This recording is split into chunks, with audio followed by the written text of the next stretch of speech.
you found the one, you should never give her up. I think it's the way life changes when in love, yeah. Halo teman-teman, perkenalkan saya Puji Astuti. Di sini saya akan mempresentasikan mengenai proses produksi di CV Mekar Abadi.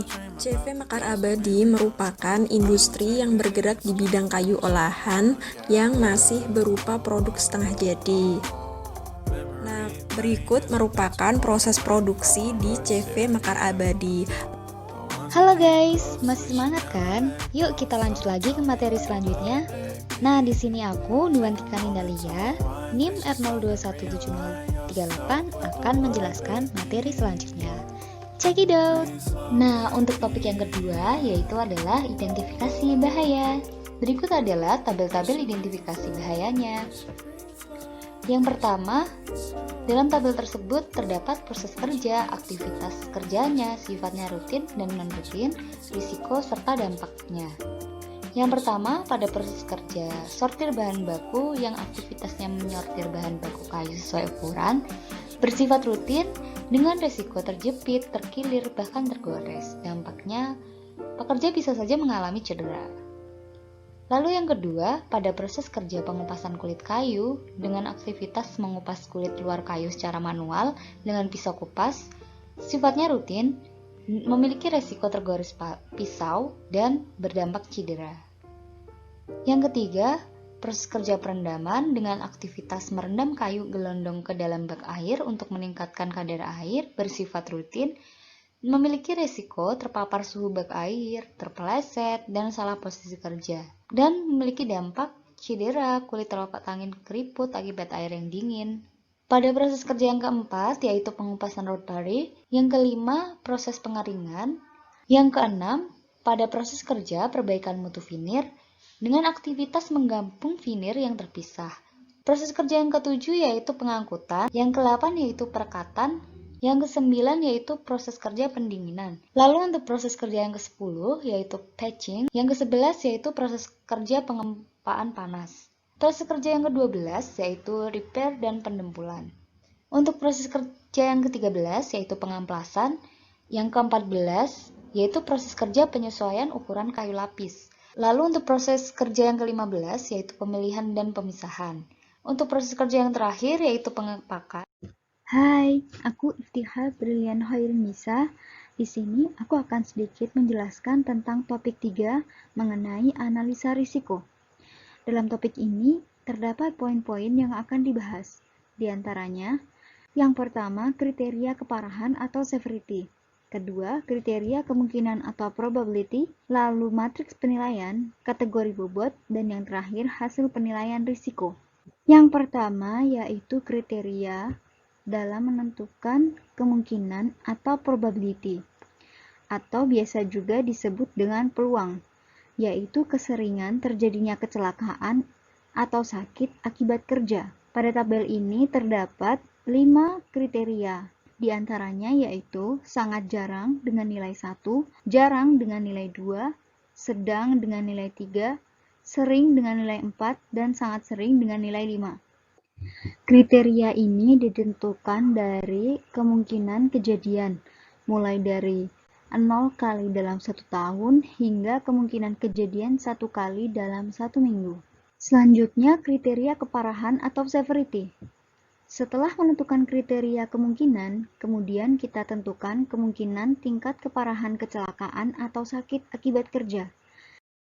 Nah, di sini terdapat 5 kriteria severity. Di antaranya yaitu sangat ringan dengan nilai 1, ringan dengan nilai 2, sedang dengan nilai 3, berat dengan nilai 4, dan sangat berat dengan nilai 5.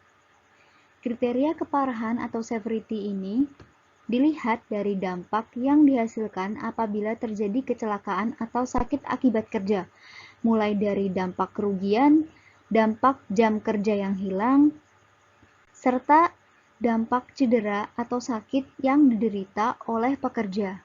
Yang ketiga yaitu matriks penilaian. Setelah hazard atau bahaya telah diidentifikasi dan dinilai, selanjutnya menentukan tingkat risiko dengan cara mengalihkan nilai probability dengan nilai severity. Dapat dilihat menggunakan matriks ini, misalkan nilai probability 1 dan severity 1 menghasilkan angka 1 dengan tingkat risiko rendah. Tahap yang selanjutnya yaitu menentukan kategori bobot risiko. Setelah dilakukan penentuan tingkat risiko, harus dibuat skala prioritas risiko untuk setiap potensi bahaya yang diidentifikasi dalam upaya menentukan rencana pengendalian risiko. Dalam tabel ini terdapat 4 kategori bobot risiko, mulai dari rendah, sedang, tinggi, dan ekstrim.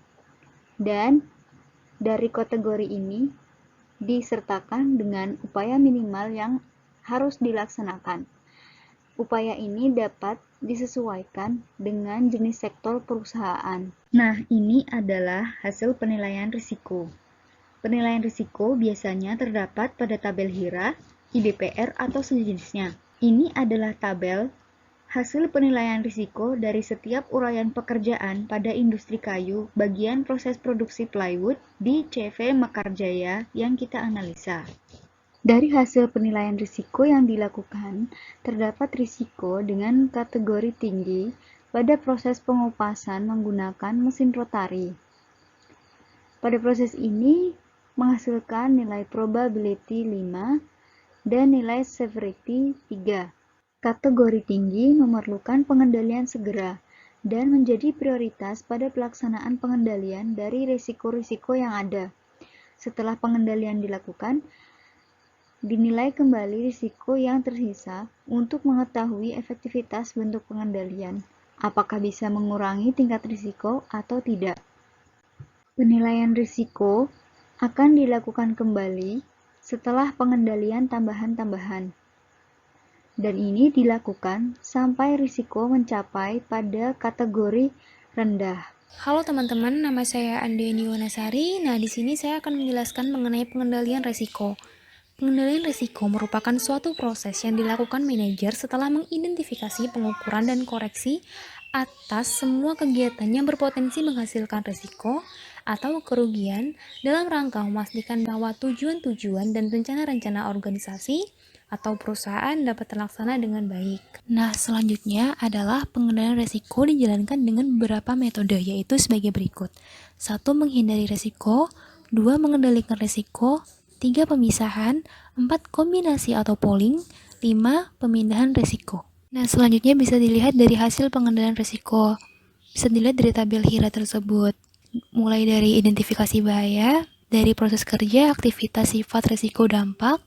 Terus penilaian risiko, ada pengendalian yang sudah ada, bobot awal, dan kategori. Terus selanjutnya ada pengendalian risiko, mulai dari pengendalian tambahan dan bobot sisa risiko. Slide selanjutnya juga sama mengenai hasil pengendalian risiko. Bisa dilihat di tabel bahwa pengendalian tambahan memiliki bobot sisa risiko yang kecil daripada pengendalian yang sudah ada. Jadi sudah benar-benar diminimalisir terjadinya risiko di perusahaan tersebut. Nah, pengendalian kerugian dijalankan dengan 1. Merendahkan kans atau chance untuk terjadinya kerugian. 2. Mengurangi keparahan jika kerugian itu memang terjadi. Kedua tindakan itu dapat diklasifikasikan dalam berbagai cara. Tindakan pencegahan kerugian atau tindakan pengurangan kerugian, dan menurut sebab kejadian yang akan dikontrol. Ketiga, menurut lokasi daripada kondisi-kondisi yang akan dikontrol.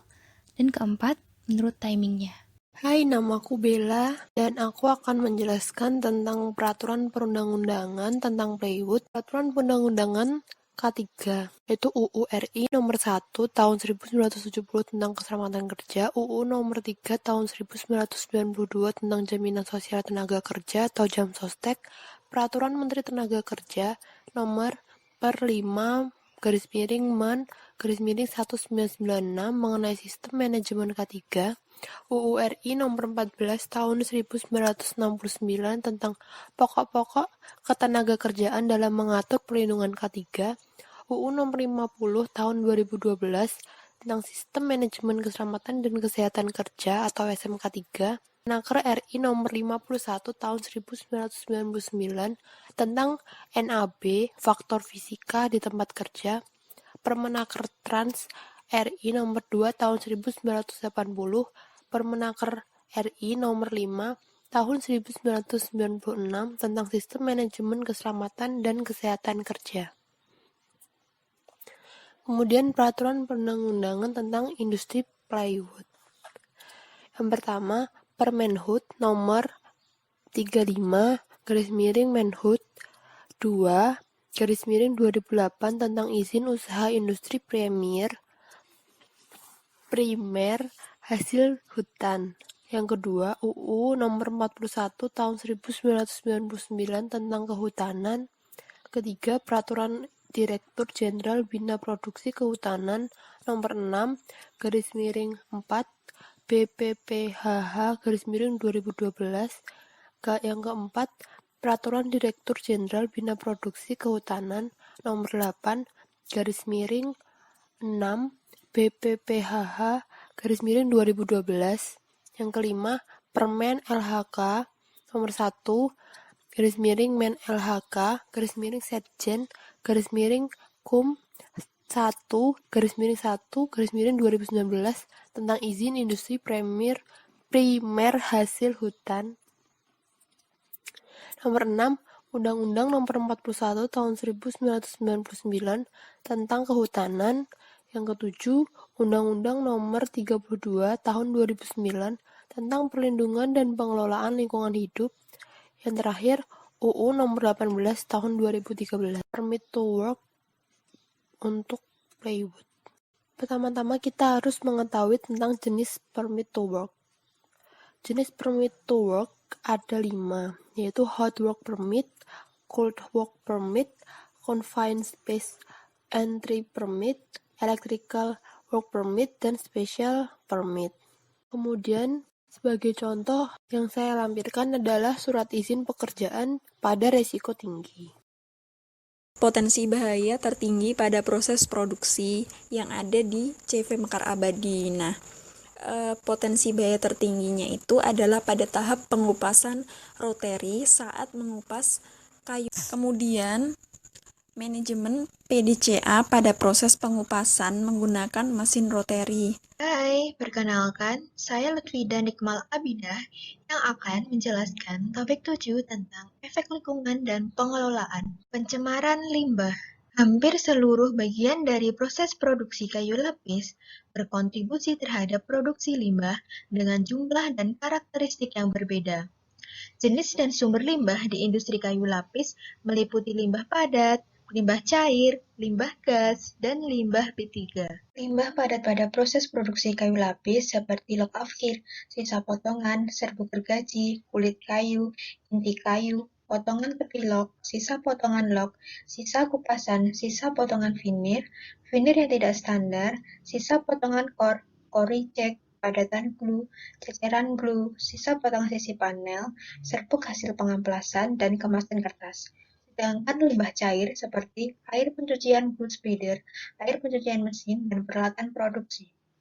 Limbah gas seperti das, kebisingan, dan gas buang. Sedangkan untuk limbah B3 seperti oli bekas, ceceran minyak atau oli, dan aki bekas. Pertama adalah limbah padat. Limbah padat yang dihasilkan oleh industri kayu lapis hampir terjadi pada setiap mesin sehingga kuantitasnya sangat besar, yaitu mencapai 40% dari volume log yang masuk. Besarnya persentase limbah padat dalam proses produksi kayu lapis mengharuskan setiap perusahaan kayu lapis memanfaatkan limbah padat tersebut secara optimal.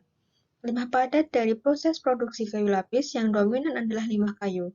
Selain limbah kayu tersebut, pada industri kayu lapis terdapat juga limbah padat domestik yang merupakan sisa dari aktivitas tenaga kerja berupa kertas, tisu, dan plastik. Yang selanjutnya yaitu limbah cair.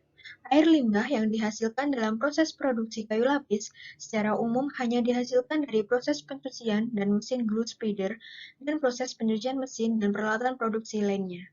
Hal ini menyebabkan komposisi yang terkandung dalam limbah cair yang dihasilkan adalah air dan bahan-bahan yang digunakan dalam pembuatan perekat. Sesuai dengan sumber asalnya, yaitu mesin glue spider, maka air limbah yang dihasilkan mengandung bahan-bahan sesuai dengan jenis perekat yang digunakan. Selanjutnya, limbah gas. Limbah gas yang dihasilkan oleh industri kayu lapis secara umum adalah das, kebisingan, gas buang, formaldehid, amoniak, uap aseton, toluen, uap strin, gas klorin, dan freon CFC.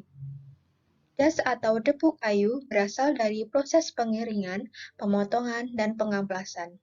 Formaldehid dan amoniak berasal dari pelaburan perekat dan pengempaan panas. Gas klorin berasal dari proses pengempaan panas. Gas buang seperti karbon dioksida, karbon monoksida, sulfur oksida, dan nitrogen oksida berasal dari cerobong baik pada boiler ataupun generator listrik. Yang terakhir yaitu limbah B3. Limbah B3 sebagai hasil dari alat bantu dari sebuah industri kayu lapis seperti aki dari mesin forklift, oli atau pelumas bekas, lampu bekas, tinta, dan lain-lain. Limbah ini belum begitu besar volumenya, akan tetapi belum terkoordinasi dengan baik. Maka dari itu, diperlukannya pengelolaan limbah B3 yang baik agar tidak menimbulkan pencemaran pada lingkungan. Selanjutnya, pengelolaan limbah. Pada pengelolaan limbah menggunakan metode PDCA. Pertama, plan, merencanakan. Yang kedua, do, melaksanakan. Yang ketiga, cek, mengevaluasi. Yang terakhir yaitu action, menindaklanjuti. Yang pertama yaitu plan. A. Mengidentifikasi sumber kegiatan penghasil limbah B3 maupun limbah non-B3. B. Mengidentifikasi peraturan dan perundangan terkait. C. Mengidentifikasi aspek lingkungan dan dampaknya. D. Menetapkan dampak yang harus dikelola sebagai prioritas. E. Menyusun dan merencanakan metode pengelolaan yang sesuai untuk digunakan pada limbah hasil produksi kayu lapis. F. Merencanakan kebijakan pengelolaan limbah non-B3 maupun limbah B3. Yang kedua, do. A. Menerapkan kebijakan pengelolaan limbah non-B3 maupun limbah B3 yang telah ditetapkan. B. Melaksanakan metode pengelolaan limbah yang sesuai untuk digunakan pada limbah hasil produksi kayu lapis yang telah direncanakan. Yang ketiga, cek. A. Mengukur dan monitoring dari pengelolaan yang sedang berjalan. B. Memantau kualitas mutu hasil pengelolaan limbah. C. Mengkoreksi dan pencegahan pada penyimpangan yang ada. D. Menginspeksi pelaksanaan metode, kebijakan, serta sarana dan prasarana pengelolaan limbah B3 maupun limbah non-B3. Yang terakhir, action. A. Mengevaluasi dan memperbaiki kebijakan pengelolaan limbah. B. Mengevaluasi dan menindaklanjuti proses pengelolaan limbah. C. Mengkaji kelayakan pengelolaan limbah yang telah dilakukan.